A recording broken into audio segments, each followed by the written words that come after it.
ভাই হলো লাঠি রেডি করে রাখছে সেখানে সবাই ঐক্যবদ্ধ হবেন, সব চাঁদাবাজদের দৌড়ানি দিবে।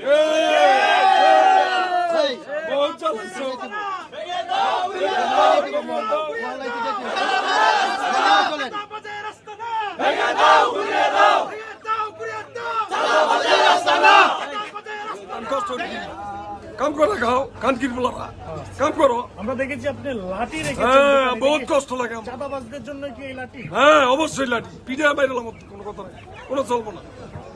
এর আগে তারা কি করছে আপনাদের সাথে? বহুত অত্যাচার করছে, তোমার করতে দেয় না, অমুক করমু হিমু করমু, বুঝলেন না? তা আমরা সহ্য করে রয়েছি, কিছু কই নেই।